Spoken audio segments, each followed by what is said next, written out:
All right, hey, what's up, everybody? Recently, I got a hold of a 1981 Bluefin aluminum boat and trailer. I didn't get any video of it, but in order to get it here, I had to do all the bearings and everything like that.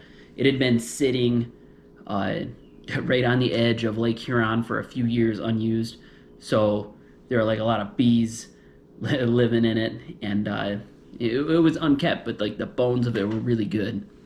So over one or two, maybe three episodes, what you're going to see is me assessing, what has to happen, and then taking the boat down bare bones. I know I'm going to seal the hull. I'm going to end up putting a new deck on it because I'm going to take the deck off, do whatever services the trolling motor needs or the main motor, everything like that. And pretty much what you can do to get to do a similar project like this on your own. I'm not saying that like I'm a professional boat builder or technician.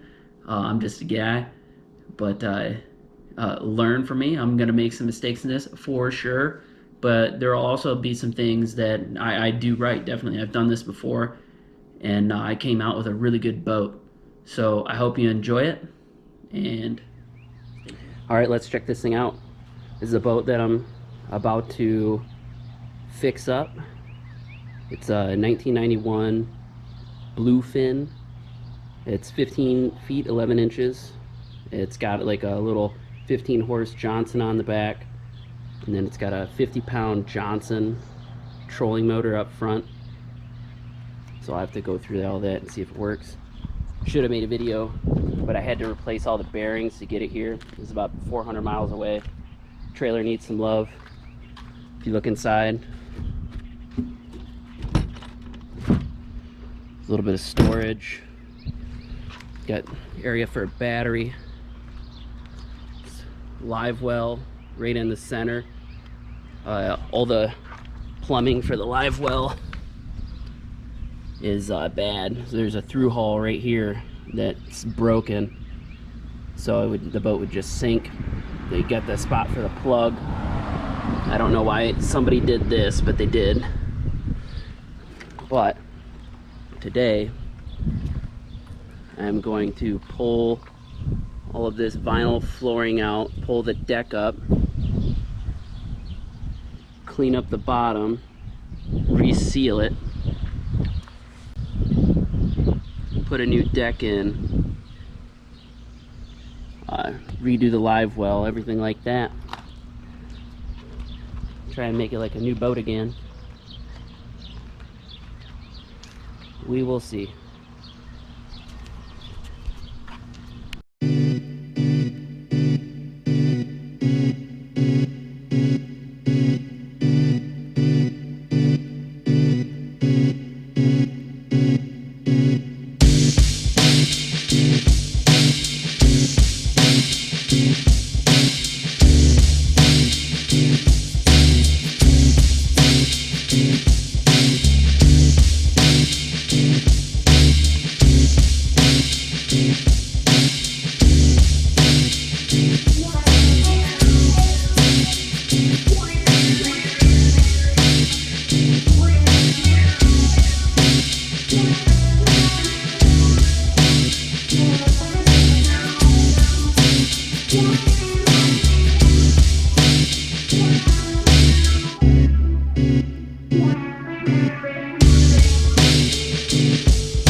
So at this point in the video, you're going to see like a weird transition, and what happened is a massive GoPro failure. I don't know if it's just me being new to it, but all the files were like corrupted and messed up. But I removed the deck off the boat with all the seats, all the cushions, everything like that. I took the wood, I put it to the side, and then I took all that styrofoam stuff out and threw all of it away, and then I cleaned up all the mouse turds and dead animal stuff that was like living inside of it. Cleaned it out really good. So I jacked it up as high as I could so everything would drain out, and I put a bucket below it with holes in it so I could catch all the stuff and not let a bunch of styrofoam go through the neighborhood. But I cleaned out the inside of the hull really well, and then I took the boards and I used them as a pattern for what I would replace it with. That is something maybe I would have rather done differently, but the prices of wood is so high right now, and really I just matched what the other people did instead of what would have been a lot better. But hey, all right, so lesson learned. I did not check and make sure my camera was working, and I lost a ton of footage. So what I had recorded is just showing you my hull. You know, there are the ribs right there, and then if you look even closer, you'll see little rivets.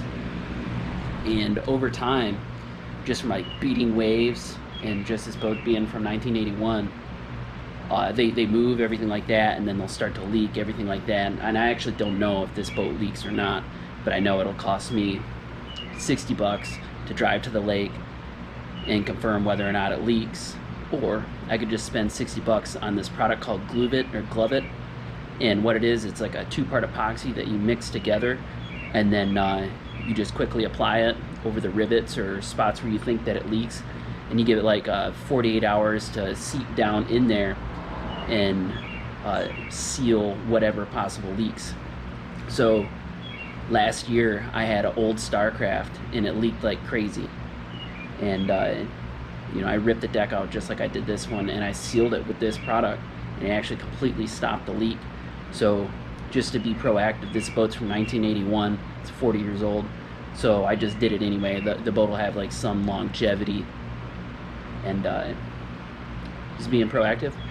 But anyway, you can kind of see that like shiny seam sheen on there, whatever that word is, and that is it drying. I already went through and applied it all. There's some cool boat art from these people in 1988, or at least that's the year that was stamped on the last piece of lumber build. You did a shitty job using these screws. When you do this kind of job, use rivets. Hey, so another thing that I did include in the busted files that I'm recreating right now is that when you are inside a boat like this and it's completely empty, it probably weighs like, you know, I'm just gonna like throw a number out there, 200 pounds. And if you go in the back of it, you can actually like lift the front of the trailer up. So all I did is I took these two cinder blocks, and then I took a ratchet strap and I put it on the very front, and then I could move all around the boat as I was putting on the epoxy. And then another thing, like lessons learned from the past, is I've started in the back and then tried to work my way all the way up to the front, which becomes kind of awkward because you got nowhere to go. So if you ever do this, I would start in the back or wherever you think is like the most probable location for leaks, and then like work your way some way to the middle. And then once you get to the middle, take yourself, go up front and start working your way back. That way you can kind of get off wherever your ladder is. And then so I can only speak from my last boat, but it leaked up near up in the front. You can see where the aluminum, like the three different pieces all come together, and that's the spot that hits the most waves. So that was like a spot that I had leaks, and then a piece of a rivet actually sheared, and I just used I think JB Weld or something like that on this last one. This one looks to be in actually a lot better condition and got the same amount of use. Yeah.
going for the aluminum boat build.